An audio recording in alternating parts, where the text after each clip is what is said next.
Wow. Brand new home, just moved in. Yeah. Was it like an electrical fault or something? Or? It was an electrical fault, and within about 5 minutes, it took my entire home.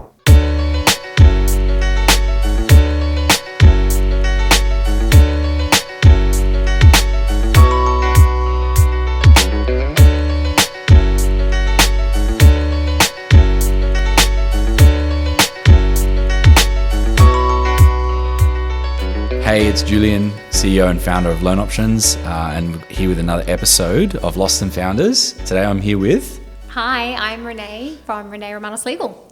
Thank you for joining me, Renee. I think it's been probably a long time coming, actually, but I want to unpack... You've obviously got your own business and you're in the legal profession, and you work with a lot of mutual partners of ours and stuff like that, so we've crossed paths, but we also go way back as well. So good to finally do this.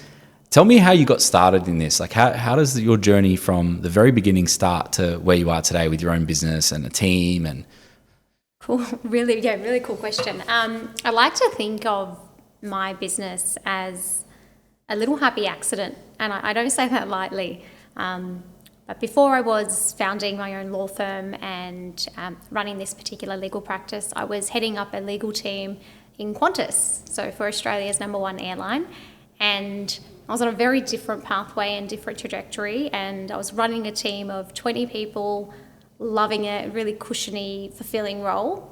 And I had given birth to my first child, my son, who's 5 now, and COVID happened. So just as I was returning to work from maternity leave and my husband was going off on paternity leave, I went to work one day and found out that I didn't have a job. And this was all literally within a week. So within a week of going back from maternity leave, COVID all happened and life just really changed. So this particular challenge threw a real curveball at myself and my family because it was so unexpected. And at that moment, I decided to be really courageous, and I had no idea what I was doing, and I decided I was going to go start a law firm. And that's where Renee Roumanos Legal sort of originated from. It was my little courageous move to do something differently. And I noticed in the market there was a real gap for providing legal advice without the jargon and doing law differently. And what I realised was law doesn't have to be boring. It can be a little bit vibrant and colourful, and you often see me cheering on the pink in the law firm. Yeah. And I just set out to do something differently. And here we are, many years later. I've got a team, so myself and I've got 5 people in my team, which is very exciting. And we are doing law differently each and every day. We're specialising in all things personal, property and business, and really excited to what's to come in the future. Amazing. And like, it's so funny because there's so many great businesses and business owners that were kind of forged through that COVID period. Like our business is the same, COVID happens, it throws a spanner in the works. I'm like running another business and, I was a partner in that business, but it kind of gave you perspective on how short life really is and, different rules that were implemented and stuff. It just made a lot of people take that leap. And there's so many great business owners that I've sat down with, even on this podcast alone, let alone had conversations with, where it was like, that was the last sort of thing that made me just take the leap. What was going through your mind at that time? Because you've just given birth, you're just returning from maternity leave, you've got a family and you've got all these things, all these bills, all this uncertainty. There's a global pandemic and you sort of like, what was going through your mind? Was it like a fight or flight response? Absolutely. Fight or flight, courage, vulnerability. Do I take the leap of faith? Yeah.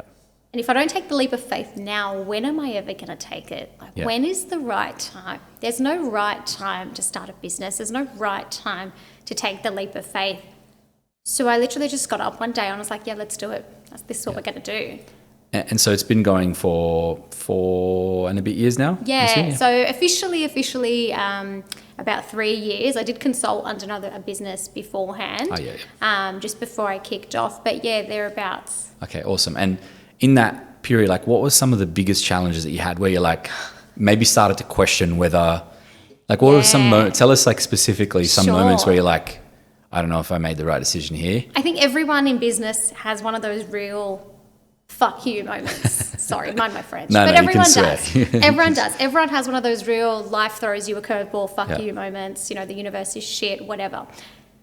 Just after I launched my business, my husband and I just moved into our dream home. We purchased a project build, we watched them build it and all the rest of it. And I started my business from home in the home office, and I had all my things at home. And literally one random day, home with my little kids, and my house burns down. Literal house business burns to the ground in front of my eyes. So that was life's fuck you moment to me. But it took a lot to be vulnerable in that moment. It took a lot to put my hand up and acknowledge where I needed help and what I needed to do to move forward.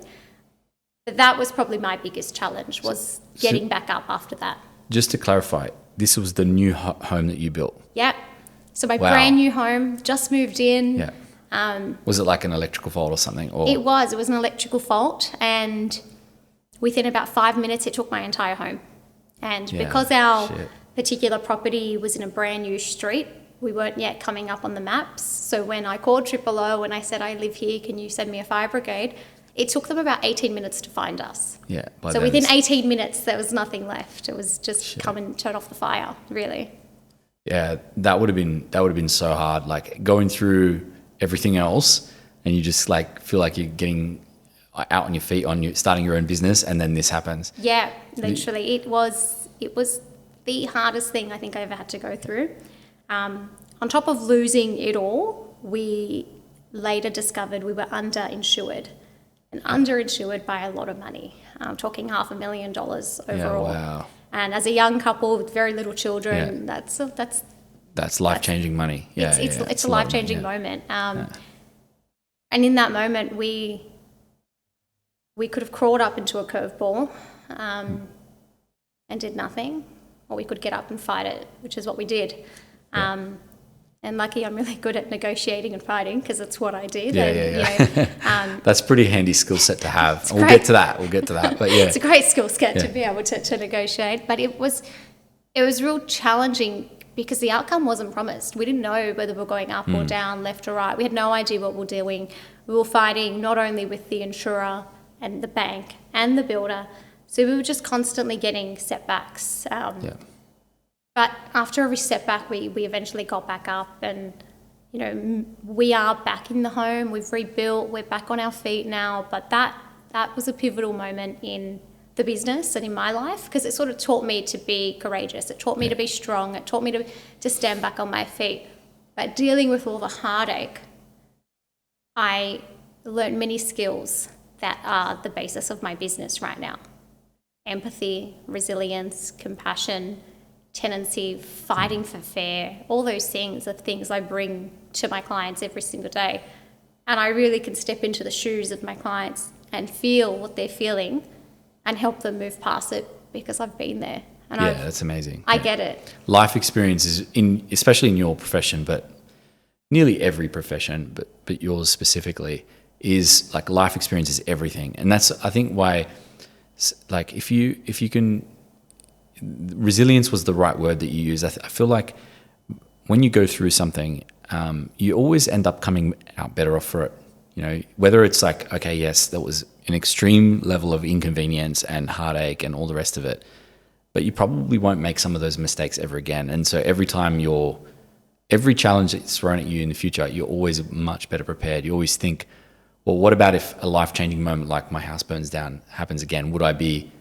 How would I like be prepared for that this time around? So, and so let's flip the script a little bit here. And like, so that was a moment where you were contemplating life, and you had all the things, the walls closing in, or at least might have felt that way. What was the moment when you felt like I don't like using this word, like where you felt like you made it, but like where maybe the imposter syndrome had, faded away or something? Maybe it's still there, but like, what was the moment? I think imposter syndrome is always there. But we had a party when we moved back into our home, and we called it the house cooling party because we've been warm enough. So that was a real cool event. We had all our friends and family over at our new house, and we had the manouche van there doing fresh manouche on the sauge because, why not? But that was a real moment because we celebrated and we stopped and we said, we fucking made it. We dealt with the shit and we've come out on the other side. And every curveball that was thrown our way, we picked up and drew back and we dealt with. So I think that was a real celebratory moment when we were able to come out on the other side. Yeah, and just at so you obviously get through that, you start wondering, okay, like what's next? You've beat this challenge. Like what was the next obstacle, the next hurdle that you sort of started thinking? Was it about growing the business and focusing on more of the positive aspect, or was there more like, it's like with adversity, it's normally like always there, right? There's always a chance that things can go wrong. I think for me, going through that really taught me who are the people I want around. Who is my community? And as a business owner, people think being a business owner is lonely. It's actually not. It's actually one of the most exciting things because it's all about who you surround yourself around. So when I came out the other side of that, for me, it was always about, well, who do I want to be connected with? Who is my wider community? Who are the people that I want to surround the business with and who my business wants to go and support? And when you deal with a situation like the house fire, you slowly realize how many dodgy people there are out there. And most business owners have seen it from time to time.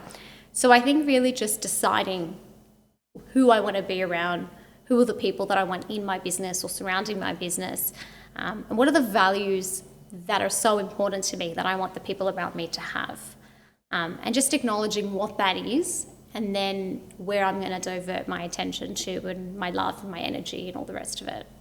Yeah, amazing. And obviously your line of work, we spoke before about those skills that you acquired, negotiating and things like that. What are some, and I know you can't obviously you can't share specifics, but what are some moments where you're like, I can't believe I'm let's say in court doing this or doing that? What are some moments where, because everybody's watched Suits and everyone every time anyone has a conversation with anyone who's a lawyer or in the legal profession in any way, they always ask them what it's really like and all that kind of stuff. So what does a day in the life of Renee at Renee Roumanos Legal look like? I am very blessed because I do so many areas of the law. I don't just deal with property. I don't just deal with estate planning or businesses. I do lots of things. So for me to sort of think about my day in the life, oh my God, let's just say, thank God I have ADHD and I can do 7,000 things at once, because if I didn't, I'd probably be in a very different situation. But often I'm in court in the morning, in 7 meetings in the day, dealing with this problem, that problem, jumping from hurdle to hurdle. So my days are so full on task to task. So yes, there's definitely lots of imposter syndrome in there. But I think I just look at it and try and have a lot of gratitude in what I can do. And the power of being able to switch my mind from estate planning to property to being in court to coming home and dealing with something else. And now I'm going to sit down and do ABCs with my 5-year-old. But having the ability to jump and switch moment to moment. I'm very lucky in the sense that as a lawyer, we truly do get to fight for fair. We make a pivotal difference in people's lives, and people rely on their lawyer like their best friend, which is such a special thing to have. I love the fact that people call me in every moment of their life because they're doing a thing and they want to know if that thing is the right thing and what they should be doing. Or Renee, I've got this business idea, or Renee, someone's asked me to join them in blah, or Renee, here's an agreement someone sent me. So I think of it as it's a whole lot of gratitude, a whole lot of love, a whole lot of trying to find the right word for it. But the way I see it is, as a lawyer, I'm lucky. I'm lucky because I get to be in people's life-changing moments and supporting them in those life-changing moments. Well, you get an opportunity. I think that's something that is very unique. You get an opportunity to really solidify relationships, because here's the thing. If you're serving somebody coffee, and it's no disrespect because, I I usually get along really well with all the baristas and love having a chat. That's just my nature. But they're doing something so transactional and like it's coffee, and people are probably going to do that every single day of their life.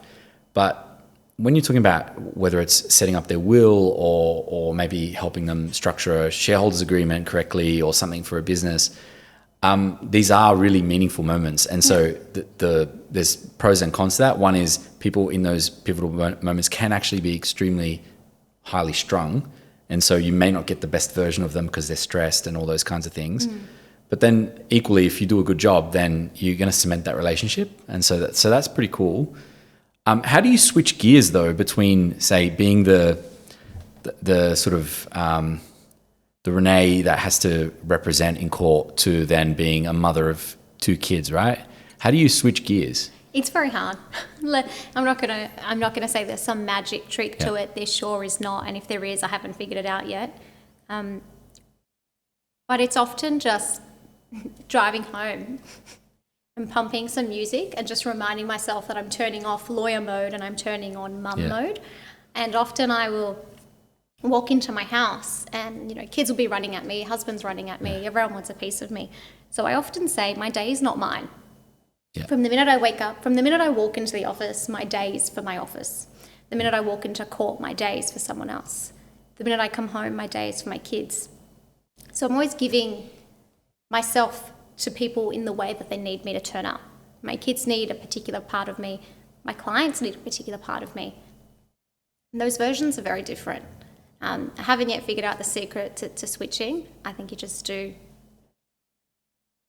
the best you can, right? You just do. You just keep going. And, you know, so, you know, just going back to what we were speaking about before, I think, you know, there is some people who can handle that part really, really, like, can handle the switching and the compartmentalization and stuff. But there's also some people who really struggle. And then, you know, I'm sure at some different points in time, you've hit your kids with lawyer Renee. Oh, and not absolutely. My daughter is mini me. It's very worrying. She made a comment to me the other day about a thing, and she said something like, "Mummy, that's an injustice." And I was like, shut your mouth and eat your bloody pasta and don't talk to me about injustice. Just eat your dinner. The food wasn't hot enough or something. I think she said something like, I want more cheese, and I had no more cheese. And she was like, no, well, I want more cheese. And I was like, well, I can't pull it out of the air, can I? And she's like, I'm not eating this. And I was like, yeah, you are. Eat your dinner. She's like, well, actually, I'd like some ice cream after dinner. And I was like, just shut up and eat your dinner. And yeah, her reply to me was about it was an injustice. And I was like, oh my God, what am I creating over here? So yeah, often if I am in lawyer mode near my kids, they pick up exactly what I'm saying. And I notice they'll twist those words later and use them against me. My daughter's really good at answering the phone. She often picks up her toy telephone and she's like, hello, it's Renee Roumanos Legal. How can I help you? And she often sits down at her cubby house with her teddy bears and her fake laptop, and she pretends she's at work. So it's really funny. Cute. The kids are obviously picking up everything they see me doing and they're mimicking me, which is funny in one sense and really scary on the other end. That's crazy. But they are very, I mean, they absorb so much of what, and really you're their hero, like, you know, just kids in general, like the parents are always, especially the mum, you're literally everything to them. So like it's only natural that they would pick up things because they love and adore everything that you do. Yeah. So like, you know, you work in all these different sort of verticals inside the legal profession, and you know, like, so we might dabble a little bit into each of them because sure. I've seen you talk about the fireproof will kits and stuff like that. Yeah. I'm assuming that idea came to you after you sort of went through that process. Yeah. So post-fire, we lost everything. And one of the most annoying things to recover were birth certificates, passports, marriage certificates, and all those, you know, those things. Yeah. Births, deaths, and marriages do not make it easy to recover those documents. So I have created these fireproof, or fire resistant, I should say, A4 folders. And they're really cool because what I do now is any client that comes to me for a will leave with one of these folders. And the folders are thick enough that you can take home and add other important documents too. So I'm all about trying to find ways to be innovative and still protect people all at the same time. Yeah. And people, you don't realize shit does happen. Your house can burn down, and people laugh and they think, oh, well, if my house burnt down, I'm going to run upstairs and I'm going to get that really expensive item. The truth is you're not. The truth is in that moment, you're not running back in the house. You're running out. Yeah. No one is running in to get anything other than their children, which is what I did. So finding a way to protect your important things is the game changer. So, fire-proof safes or a fire-resistant folder that your important documents can be in. And it's all about, well, how can I protect myself or my family? What are the most important things? And making sure that those things are protected. And when thinking about protection, the next thing I turn to is insurance. Yeah. Right? Insurance. Insurance is so important, and it's definitely not a DIY. Don't do it yourself. Go and get an insurance broker. Go and get the person that knows what they're talking about, the person who understands product disclosure statements, the person who can seriously tell you what your house should be insured for. Because people don't realize, if your house burns down, it's not just the cost of replacing, it's the cost of demolition and taking it away, the cost of rental that needs to be factored into, and everything inside. And the truth is, a lot of us wouldn't insure everything inside because who knows what the hell we own and how much we own and what the value of them really are. No one's really calculated any of that. No one does. Yeah. But when I had to sit down with an Excel spreadsheet and photos of burnt items and figure out what things cost and put it in a table in order to actually get my money from the insurance, I realized that we were astronomically underinsured because we never did that step. Yeah. We never sat and actually factored in, well, what does replacement cost of all this stuff really mean? So I think just taking the time to do things properly, get your estate planning in check, get your insurance done and do it properly. Make sure you're actually covered. And for people who are business owners, do you have measures in place that protect your business in case something happens to you? Or if you were incapacitated to make decisions, who is the next decision maker? Yeah. Do you have a valid power of attorney in place? And it's not until shit hits the fan that people think of this stuff. Mind my French there, but that's the truth. Yeah. So what are the main mistakes you see people make when it comes to estate planning and stuff? Like, surely you've seen it. I see it all the time. And the one thing I've seen in my life is that just how weird things get when someone passes away and there's money involved. Absolutely. I don't know what it is. It turns so many families against each other. Everyone becomes so feral. Like, for me, I feel like if all of you should see it as not as though it's a chore and something that you shouldn't have to worry about because you're going to live a long, happy life. It's that, but it's also to protect your family from self-destructing after you pass. And that's kind of seems so obvious to me, And I think it's just about having measures in place, planning for the unthinkable. Because it's not until you sit down and you say, well, actually, if my husband and I both pass away, well, what actually is going to happen to my kids? Let's be real. Our beautiful WOG families are all going to fight because everyone's going to want my children. But what do I want? Yeah. What is it that I want? If I was to die tomorrow, who is it that I want to take care of my babies? Will they know what I want? Will they know what's important to me? Will they acknowledge that, particular education is important, or going to church every weekend is important? Will they understand that? Or what does that actually mean? So I often say, when you're well, when you're happy, that's when you should sit down and think about it. Don't wait for someone to be in the hospital bed. Don't wait for there to be a life-changing moment to say, oh shit, I need an estate plan. No, that's not the time. When life is good, that's when you should be thinking about the day that's not promised, because it's not. And sometimes it's worth having a glass of wine, sitting with your partner and figuring it out. What is that thing that we need to do? Well, what do the steps look like? Does your partner know the back and forth of your business? Whereas if something was to happen to you, will they be able to step in and make decisions? Or do you have a person that you can allocate in that situation? Because estate planning isn't just about when you die. It's also about if you lose mental capacity to make decisions, who is the person? What does that mean? Do they have the power? Has the discussions actually happened that said, if this happens, this is what you need to do. Or if this happens, this is where things are. Or if I die, by the way, here's a list of my assets. This is what I actually own. And having those discussions up front is really important. And as much as we don't like to, it's just worth just do it. Just get it done. And once it's done, you actually feel a real sense of relief because you've thought about the day that's not promised. No, that's great. And, there's something that I've obviously been thinking about, and that's why we were chatting, but it's very hard to, especially when I'm 32, so it's the last thing you kind of think of, but I just think I want to make sure that my wife and kids are taken care of. I want to make sure that there's no confusion about, all the things that I own. Like, it's not even like things that,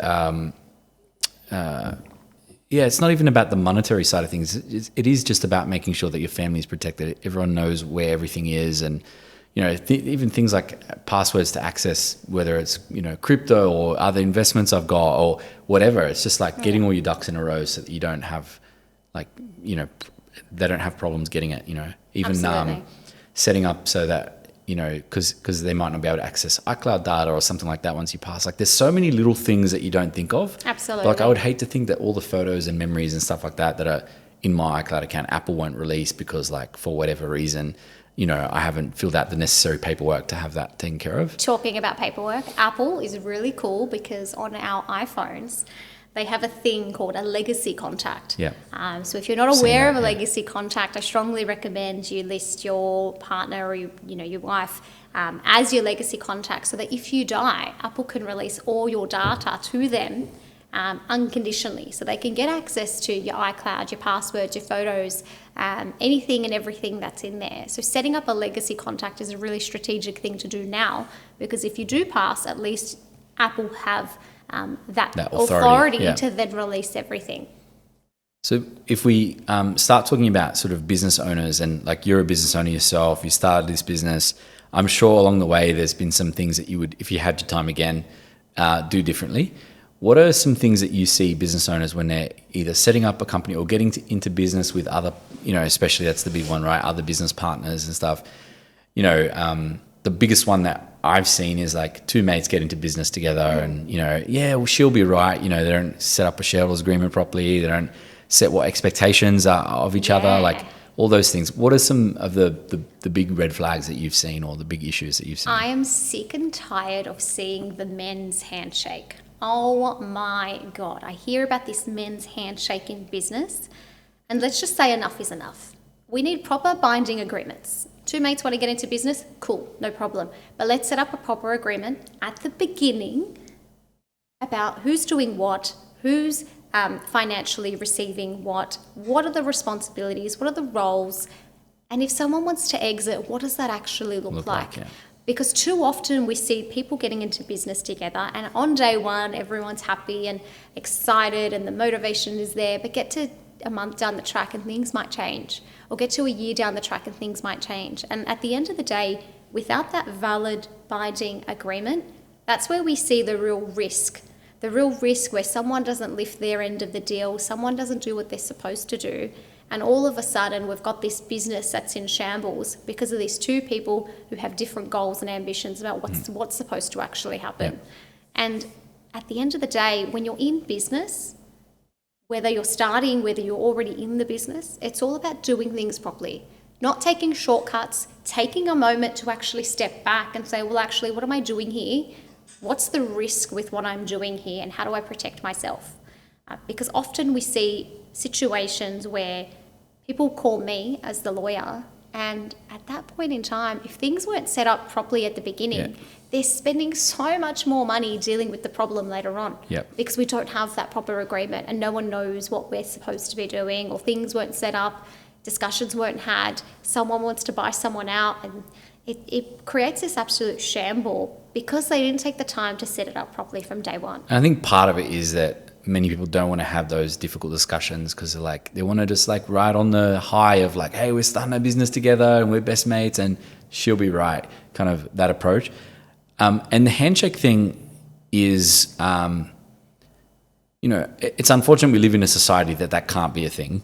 But the reality is, unless it's documented and it's very clearly set out that who's doing what and who's responsible for what and who's who owns what, it's very difficult for them to even remember what the handshake agreement was. Absolutely. But so even if you're talking about things that aren't deliberate, or like, you know, people being malicious and greedy, and forget about that. It's just remembering what was originally agreed to 3, 4, 5 years ago is hard for some people, for most people. But I think that it stems from not wanting to have those difficult discussions in the beginning. And they're like, no, but he's my mate. He would never do that to me. Or he's, you know, she's my friend. She would never do that to me. It doesn't really matter. And the way that you should approach it is like, we're having these discussions about having a proper shareholders agreement in place so that we can protect our friendship, so that we can protect our relationship if it's, you know, spouses getting into business with each other. And so that if everything's clear, then we both can exist without, you know, the intertwine. Like if we break up as you know, husband and wife, or we get a divorce, or we separate, or maybe we're not even married yet, but if we separate as partners, the business can still exist and run, and we know what I'm responsible for, and we can still have a productive relationship, even if it's not, you know, at that deeper level, in terms of being partners.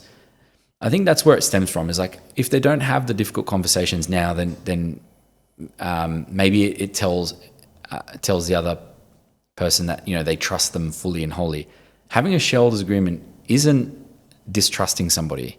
Having a and trust me, I'm speaking as somebody who has made those mistakes. I'm talking about, you know, trusting people that shouldn't be trusted, trusting that a handshake is good enough. You know, a handshake from me is very different to a handshake from somebody else. If I shake your hand and I look you in the eyes and I say I'm going to do something, it doesn't matter at what personal cost that comes at to me, I will do that thing. But not everybody's like that. Absolutely. And that's the real problem. Yeah. And I think what people fail to realise is two mates entering into a business together. If you are a director of that business, you are equally responsible for everything to do with that business. And I've seen situations where I've seen a business that has had millions misappropriated. And I'm not talking about a little bit of money. I'm talking about millions of dollars being spent on God knows what. And my client, being another director of this business, said to me, but I'm a silent partner. And I said, no, you're not. Yeah. You are equally responsible for everything that happens in that business. And if the ATO find out what is happening right here, right now, you are equally responsible and you can be criminally prosecuted. So at the end of the day, I think it's about understanding what are my obligations as a person entering into this transaction.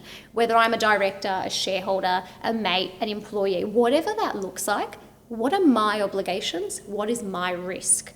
And that's why I say go and get agreements prepared properly by a lawyer. Stop using AI for this stuff. I love AI, I'm all for AI, but do it properly. Yeah. Go and spend the money, speak to a lawyer, a human, not a computer, a human, and get proper advice. Get a bespoke agreement created for this particular transaction, and make sure you understand whatever those obligations are moving forward so that you can minimize your risk and everyone is on the same page moving forward. Yeah, it's like I know of a situation where a guy was a 5% shareholder, but he was the director.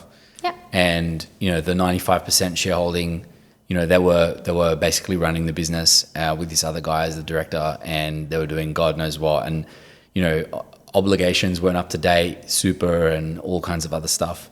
And, you know, this person didn't know that, you know, potentially if ATO debts weren't paid and all this kinds of stuff, that his residential home would be up for grabs from the ATO. So absolutely. And people don't realise, and that's why you need a lawyer in your corner, so that you've got the advice in your hand, and you can make the correct decisions moving forward. And if being a director is not what you want, surrender your role as director, because being a director has huge responsibilities. Yeah.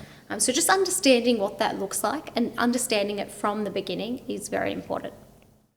And so I think that's pretty good. To wrap up that part. And I guess the property side. So, you know, on the conveyancing and, you know, all the things that could possibly go wrong. Before we kicked off this podcast, we were only just talking about how it feels like in the property sector, like no one seems to have their shit together. Like every mortgage broker, and, you know, I deal with a lot of mortgage brokers. Yeah. Every time I talk to them, there's always like, oh my God, there's this deadline, my client's going to lose a deposit because, you know, this happened or that happened or blah, blah, blah. And it's like, it's not even the mortgage broker's fault. And in some cases, it's not even the client's fault. It's just they got stuffed around, or their side delayed, or the other party's side delayed.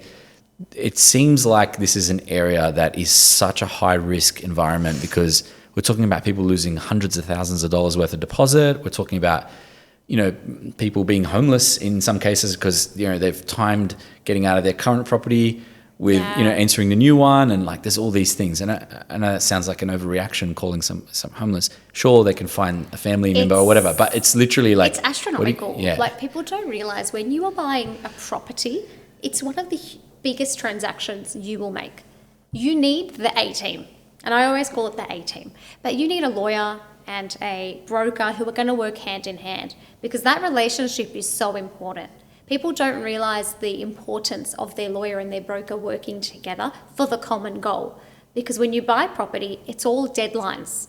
When you enter into a contract, you pay a deposit, you have so many days for a cooling off period, so much due diligence has to be done in that particular period, ensuring that the purchaser has unconditional finance approval before the end of the cooling off period. Again, so important. Making sure that, you know, within that very small window, loan documents have to be issued. They have to be signed. In many cases, independent legal advice has to be obtained. Then all the documents need to go back to the bank. And some banks don't act for themselves on settlement. They have lawyers that act for them on settlement. So there's a whole second party that needs to come in and be okay with where everything is. And in order to get everything ready for the deadline, there are so many things that have to happen. And often we hear stories about people losing their deposits or something not happening on time because something in the checklist hasn't occurred as it's supposed to. Now, depending on which bank it is, will depend if they want paper signed loan documents or they're okay with DocuSign. Or depending on what the transaction is, will present a whole nother hurdle of things that come up. I can't tell you how many times I hear about, I'm going to say dodgy, but just shitty, dodgy, cheap representation. I often hear about these $1,000 lawyers or these $700 conveyancers. Please don't use them. If you are a broker, probably, I'm begging you. In that case, probably heart. better off using ChatGPT. I'm begging you, for the love of God, don't use those cheap. That's a online. joke. Don't take my advice on that. God, if you didn't figure that out. Yep, terms and conditions. Yeah. Get an authority for that later. Do not use these cheap representatives. Because as a lawyer, I often see the problem on the other side, where we email someone and no one responds, or we call this firm and no one answers, and no one can get a hold of them till 4:45 on the day of settlement. And it happens, and oh my goodness, it happens so often. So getting good representation is so important. Knowing who you're dealing with, who is the person behind my transaction, because if I need to ring Renee, for example, and I need to get something in line for my settlement, can I reach her? How am I reaching her? Does she have an email? Does she have a phone number? And I know these things seem really ridiculous, but I can't tell you how many of these dodgy representations out there that don't even have proper email addresses or proper phone numbers, or they don't answer the phone, or part of their office is in Bangladesh and the person that is in Sydney never answers their device. So often we find that we're dealing with these situations that are high risk, and they're high risk because there's money involved, there's deadlines involved, and there's so many things that have to fall into place for everything to roll smoothly on settlement day. So again, I think my top tips are: find a broker you can trust. Find a lawyer you can trust. Can your lawyer and broker work hand in hand? What does my A-team look like? Because when you buy property, you need your A-team to work together so that we can get everything done for you by settlement day. And man, I have stories for days about things going wrong on settlement day. And a lot of the times they're things that are outside of our control. But sometimes we just put on our boxing gloves and we just get in the ring and we deal with whatever the problem is, and we hope and pray to God that it all works out in the end, which most of the time it does. But I've seen when things go wrong, and when they do, it is astronomical. Sometimes it does result in commencing legal proceedings. Sometimes it does result in, getting a barrister on the day of settlement because something horrible's happened and we need to, we're now looking at different avenues to do different things. So I say that as a point of mitigation, not to scare people, but a point to say, if you are buying a property or your clients are buying a property, just assessing who is on the team. Yeah. Who's in our court? Who am I with huddling in this transaction to help this client get this thing across the line? And making sure that we all work together to help this person with this really exciting life-changing moment, which is what it is. But it is high risk, and I always say just take a moment and assess who's on the team, who's on our playing field, and how are we all going to work together. That's great. And probably the other thing I want to ask you is because like your profession is not particularly easy to get into, and there's lots of study required and all that kind of stuff. If somebody was listening to this and they were maybe considering, your profession as their future career path, what are some of the things that you would tell them that you would repeat because you did the right thing, and what are some things you're like, I probably didn't have to do that, or I probably would prefer to, go down this path instead of that one? Yeah. My first tip is probably run. I'm joking. I'm just kidding. I'm kidding. No, I think surrounding yourself with the right people, because when you want to be a lawyer, which is a really cool and exciting thing, having good mentors in your corner, just understanding what's really involved. Because let's be real, it's nothing to do with suits. I'm never, screaming about my name being on the wall because I'm not Jessica from Suits or anything like that. That's not what happens. But I think it's finding mentors early in your career, and getting real experience early in your career, and spending time just understanding all the different areas of law, and not just falling into an area because a job's available, but really knowing that that's an area that you want to focus on. When I started my career, I actually spent 8 years in compensation law. And really funny, it's not an area I do a lot right now because it's not something I'm overly passionate about, but it's an area I fell into. And yes, it gave me great skills, gave me a really commercial mindset. It taught me many of the things that I bring into my day-to-day work now. But yeah, I fell into that. Yep. So I think, and in law, a lot of lawyers will say that you just fall into a particular pathway. But I think you control the pathway. Take control and ownership of that pathway from day dot. Don't wait to be 10 years down the track and be like, well, actually, I would like to help everyday Australians navigate legal challenges with confidence in these areas. But decide that from earlier on. And I think mentors are the most important thing. Anyone looking to get into law, find yourself some good mentors and find a way to work with those good mentors so that you've got this really great career path. And the Law Society does provide really cool mentorship options. But I think just, again, surrounding yourself with the right people and do it early on. How have you found networking? What are your sort of strategies to build your business? I know I've seen you at a few different networking events and stuff like that. How do you go about that? How important is that for your business? It is so important. As a small business owner, surrounding yourself around the people you want to do business with is number one. The business won't just come. If you put a sign up and saying, hi, we're open for business, the work is not just going to come into the door. You've got to put yourself out there. You've got to tell people who you are, what you're about, what your vision is, what your mission is, why you do what you do. And networking events are a really great place to do that because you get to see people at different, in different versions of themselves. And there are lots of different types of networking events. I recently held a local networking event in my local area, and it was really cool. We did dinner at the local pub and we all got together and we had music and we had some games and we kept it really just fun. But networking can be so many different ways, whether it's through BNI, whether it's through different types of groups or local chamber. But I think just doing it is the most important thing. And once you're doing it, you'll realise what you like and what you don't like. I'm the kind of person who doesn't like formal networking. Do not give me an agenda and tell me to work through the agenda at 7 o'clock in the morning. That's not me. But what I like is keeping it lighthearted, getting to know the person behind the business, and working on ways that this is what I do, this is what you do, how can we work together? And I think just taking the time to assess what that looks like is really important. I was never a fan of the networking style where you have to tick a box and you get a point if you refer or any of that stuff. I don't like that. I like the idea of referring to someone because they're going to look after your client and they do good 100%. Business. And that's what it's about. It's not about getting a point or a tick because you did something. I don't like that. So I find it's very, some of those things, and again, I'm not going to say, but some of them are very pyramid schemey. You know? Yeah. It's a strange thing. It's a little bit culty, a little bit pyramid schemey. I think the best networking, to your point, is like where it happens more organically. And look, you can, if you're not really good at just talking to strangers, because at the end of the day, that's kind of what networking is. Then there are more structured environments where you can do that, where it's not salesy or culty. It's just like, like I'm part of a few different, like I've been part of Parramatta Chamber of Commerce for a while.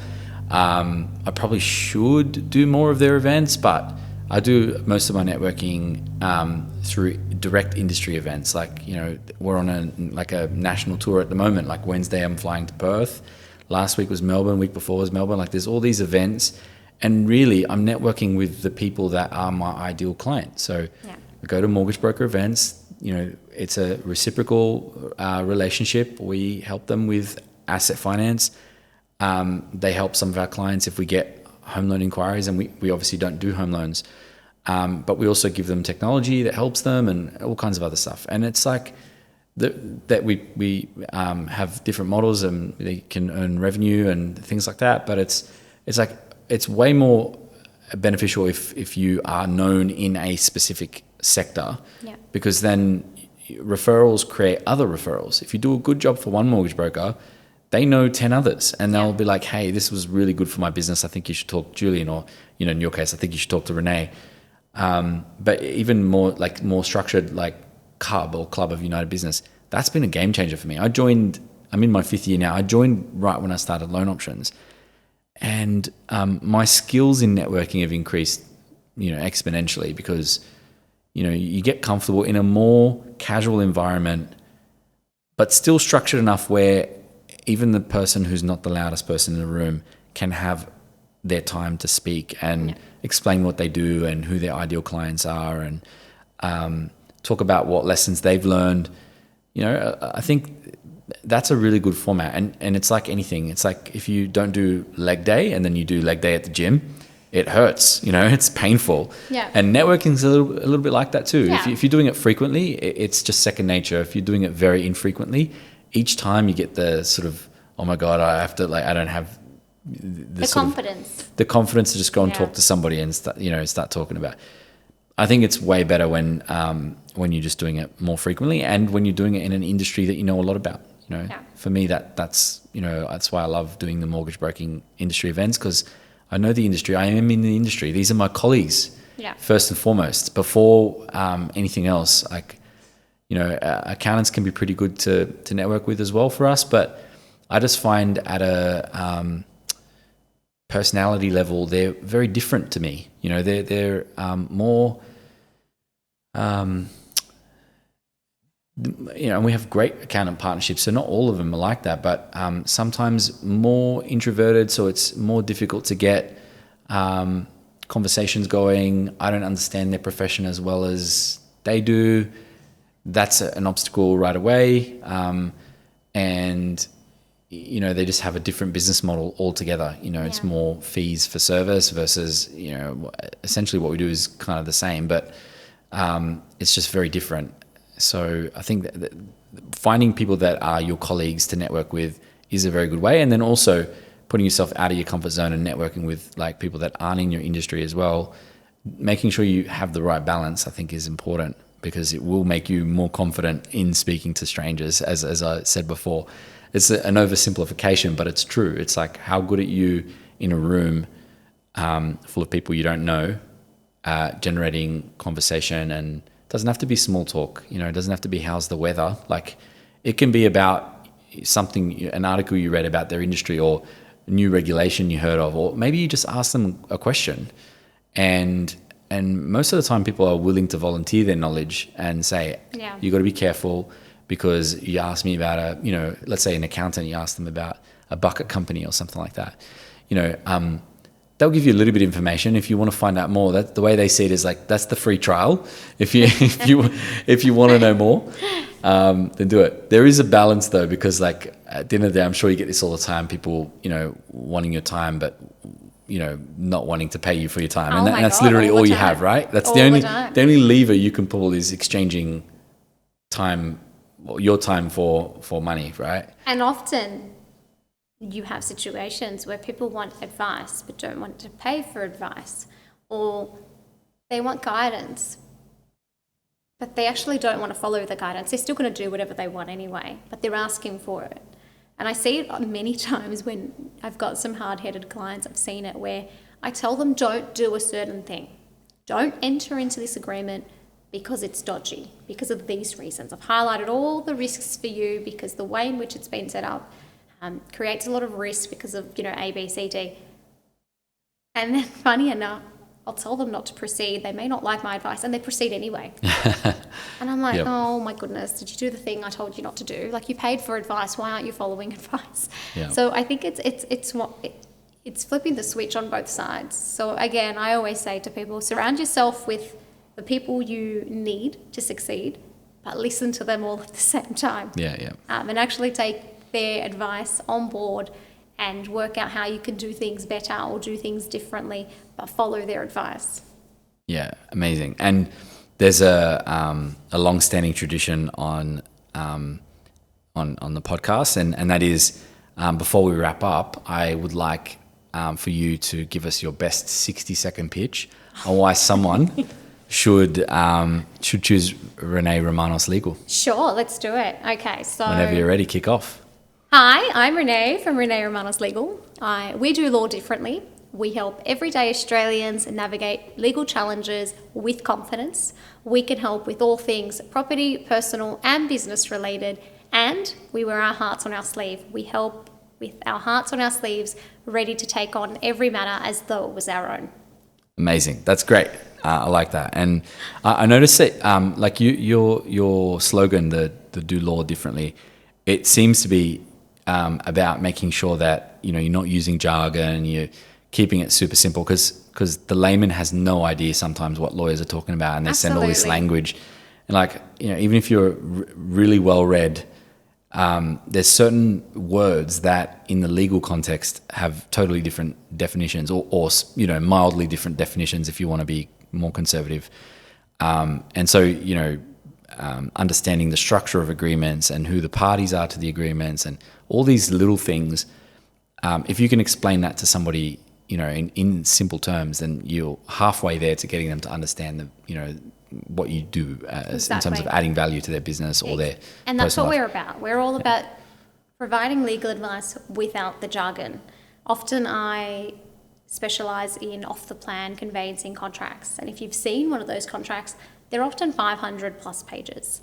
Yeah, wow. But what I love is at the end of my advice session, clients actually understand and they feel empowered with information with what's actually in that contract, where they're protected, where the risk is. And if clients can walk away feeling really confident with the information I've given them, then I've done my job. Perfect. Well, look, we obviously work with a lot of mortgage brokers. Some of them are going to watch this. So if you're not happy with who you're currently referring to, give Renee a try and make sure you hit her up. Where can they find you? You can find me on Instagram, Facebook, TikTok, of course. But feel free to email me, renee@reneeroumanos.com.au, or you can reach me on I'll leave my mobile actually because I'm even nicer, 0406 223 854. Now, I do conveyancing Australia-wide, not just New South Wales. So if you find that you need a solicitor to help with the transaction, feel free to hit us up, and we'd love to support you, your clients, your family, and just help you get it done. Amazing. Thank you so much. Absolute pleasure. Long overdue. And I've got to get you over to finish mine and my wife's wills. Sure Thank thing. you. Thank you, Renee. Appreciate it. Thank you.